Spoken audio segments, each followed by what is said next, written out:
What's going on, guys? My name is Arrow, and in today's video, we are bringing back Cobra Lash, and it is better than ever. Let's get into it.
So, Cobra Lash. A lot of people play claw skills, but you rarely see folks playing Cobra Lash, and I think it's because the base gem is fairly confusing. It appears to be set up to be some sort of damage over time critical strike gem, but it doesn't really excel at that. What it does excel at is doing massive amounts of damage with chains. The way that the gem works is you get damage per remaining chain, chaos conversion, a bunch of chains built into the gem, and then with the divergent version, we get increased damage per remaining chain.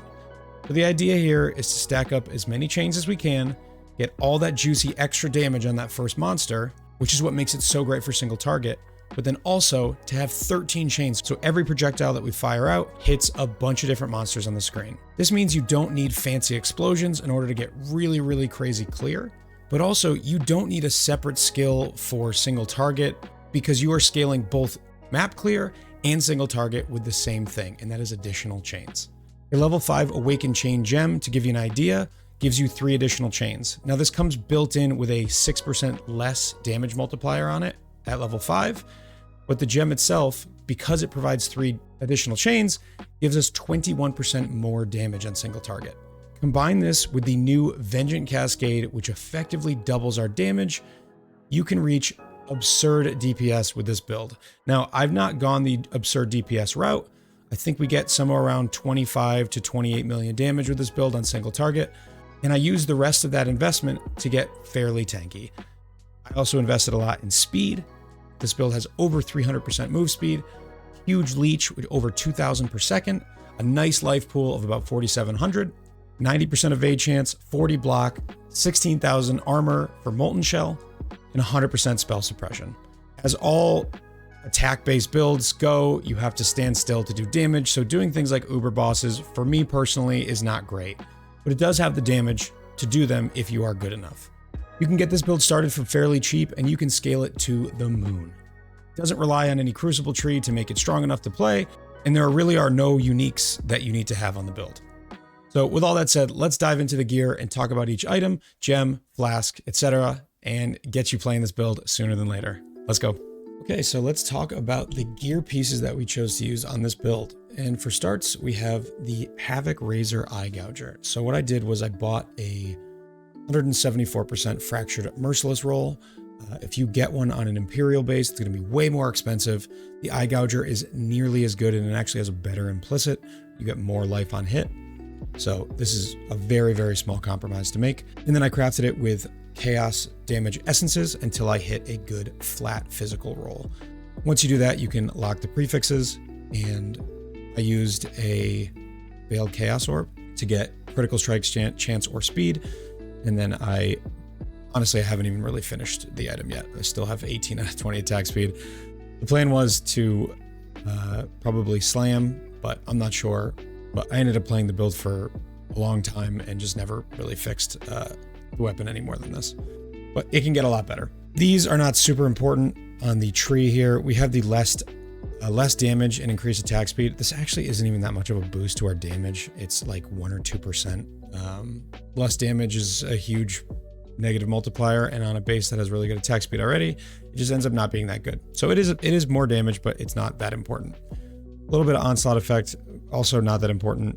And then this is probably the big one, increased explicit fizz and chaos damage modifiers. So that applies to our flat fizz, our percent fizz, and our flat chaos.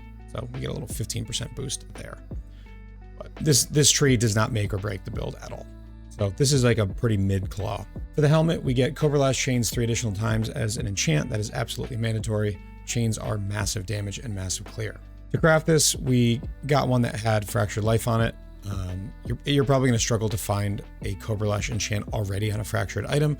You probably will want to pay for a lab service if you want to make a really good item. I didn't even make that good of an item here. I have intelligence because I needed some cold res, and then I crafted it with mana reservation efficiency essences. And then we have some fizz taken as on the implicit, and there as the crafted mod, so that's 15% fizz taken as. It's pretty nice. The minus mana cost of attacks, very, very important to get that mana cost down.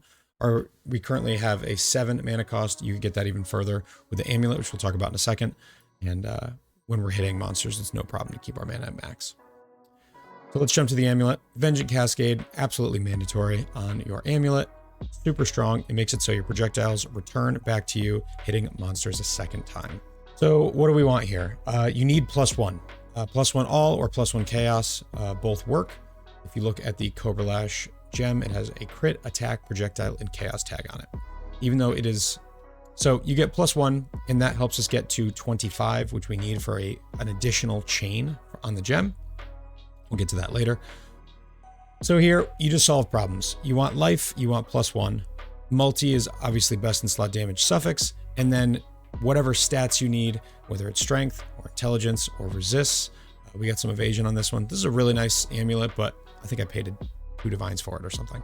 You can also not have that evasion rating mod and use that spot for minus mana cost. On the shield, this is a goofy implicit that I got that actually prevented me from needing minus mana cost anywhere else. Or on the amulet, it's just -3. It's a little bit of spell suppressed in life. I found this and I decided that I wanted to kind of force it into a build, and this was a good spot for it. So our shield, basically what we're looking for is a high roll of spell suppression, some chaos res or regular res depending on what you need, and then a good block roll is really nice. I actually would recommend that you craft on a fractured base to make it easier to hit like a really high roll of block. When you combine a high evade chance with a high block chance, as well as a high elusive chance, you don't take a lot of hits. So any block that you can get on your shield is really strong. And then we just got some life and some armor and evasion on the prefixes, not very much. On the boots, you want at least 30% chance to avoid ailments here. This allows us to get to 100% ailment avoidance between the tree and a jewel. And then after that, we just took some things that we needed. Life, move speed, and some res. The action speed and elusive effect implicits are nice to haves, but just get you to go a little bit faster. On our belt, more problem solving, chaos res and strength here with some life, armor and evasion, and then flash duration is just kind of a nice to have quality of life thing. It makes it so on boss fights, you have a little bit better uptime of your flasks. You could also get flash charge on crit as a hunter prefix here. That would be really strong. You get % life. There's a lot of ways to upgrade this Stygian. On the gloves, you get as much fizz converted to chaos as you can. I have the 5th tier, which is 30%. With this, we are at 90% of fizz converted to chaos. You could go 1 tier higher and get to 35, and then you'd be at 95%. Not mandatory, and it is super expensive to get that next level, so I just didn't feel like doing it. Then we got rage, just for more speed and damage. We get spell suppress here, life, and some res, and then we take +1 for an additional pierce. So we are always piercing our first target. The idea is you don't want to chain off your first target, you want to pierce it. So if there's only one mob on the screen when you're bossing, it will pierce through and then come back and hit the target a second time. If the enemy is marked with sniper's mark, it'll actually split instead of pierce, but then all those projectiles will fly out and usually you'll get another hit on the way back anyway. For our rings, these are more problem solvers. We have some life, some res. We got despair on hit. This is a hunter ring. These are pretty easy to craft yourself. You can basically just reforge chaos until you get despair with a couple of decent mods, and then you can either multi-mod it or craft one mod on there and be done with it. I got pretty lucky here to get recoup. Recoup's just a generically nice stat to put on any build. You take some damage and you recover a huge chunk of it. The other ring, we have life, some strength. Now, as you see, I have low strength rolls on a couple of items here and here. You could be more efficient and get higher rolls, but I didn't want to spend too much money. But yeah, so tier 2 and 3 rolls on this. But what I did was I also put life and mana modifier catalysts on it so that I would get up to -8 cost on both rings. And that helps get me down to 7 mana cost. The lower, the better. Chest, this is a very important item. I did not get very lucky with this. So what you do is you merge with an Awakened Sextant, Elevated Shapers +1 with a Hunter additional curse chest. The idea here is that you get 10 quality to your Cobra Lash, which we'll talk about later, and it's incredibly valuable to get more quality on your main gem. This is like a pseudo Ashes of the Stars effect. The nice thing about Elevated Shapers +1 is you can buy these already elevated because most people don't want to use this mod. So when they elevate something else, a lot of times this is the one that gets elevated and then they just sell it for whatever. I think I paid 40C for the elevated mod by itself.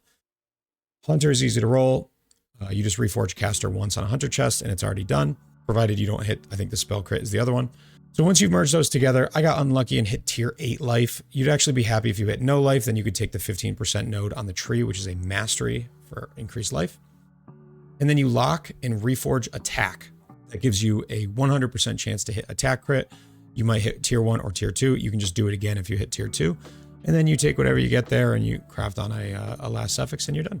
For the flasks, you don't need to have these specific suffixes on each of the flasks that I have, so you can get attack speed on your Onslaught flask, for example, but you need a Jade flask and evasion. You want a Diamond flask and a crit suffix. You want a Granite flask and an armor suffix, and you want a movement speed flask and a movement speed suffix. Attack speed and Onslaught are the last two that you need, and this will have you flying around. All right, let's talk about our gems, and we'll start with the Cobra Lash gem itself. Divergent Cobra Lash gives us additional effects of projectiles deal 15% increased damage with hits per remaining chain. We get 13 chains, so 15%, that's a huge amount. When you get 10 more quality on this from the chest, you are now at 22% damage per remaining chain. So 13 times 22, that's a lot of damage just from the quality of your gem. Another important thing is that getting to level 25 will get you +1 chain. There's 5 built into the gem at level 21. You get to 6 at level 25. How do we get to level 25? We have 1 level on our amulet. We have Awakened Void Manipulation, which is +1 chaos. We have Awakened Added Chaos, which is +1 active skill gems. And then we have +1 built into the chest. So that's 4 additional levels. So if you get a 21 Divergent Cobra Lash, it will get you to 25. Probably gonna have to make this yourself. There's not gonna be a ton on the market, but this is not a very expensive gem. Other gems in our 6 link, we want increased critical damage because we have a really high crit strike chance. Anomalous Nightblade, huge damage. Awakened Void Manipulation, great damage and +1. Awakened Added Chaos, great damage and +1. And then Awakened Chain. This is not massive more damage, but it does increase the number of chains that we have, which is good for clear, and it gives us more multiplier. I think there's another gem you could swap out for like 10% more damage here, but I wouldn't worry about it. Other gems in our setup, we have a Sniper's Mark with Mark on Hit and Life Tap. You don't need life Tap with how much mana I have, but I prefer it to not have to worry about it sometimes not casting if my mana gets low. In the helmet, we have our auras. We have 21 Precision, Grace, and Determination, connected to a level 3 Enlighten, and that's more than enough to give us 100 mana. We have a Molten Shell, a Vol Molten Shell. We just keep Molten Shell on left click. And then a cast when damage taken Void Sphere. This tech I've been trying to sneak into every single build. When you take a small hit, it casts a Void Sphere out. It sucks everything on the screen into one spot, and it makes it a lot easier to kill stuff. It also keeps things away from you as it pulses and pulls enemies in. In our boots, we have an enhanced setup. You can get an enhanced level 4 here. We have Blood Rage, Berserk, and Phantasmal Ancestral Protector. A level 3 enhance ends up being like 6% more damage, so it's just a nice thing to throw in, add quality to these gems.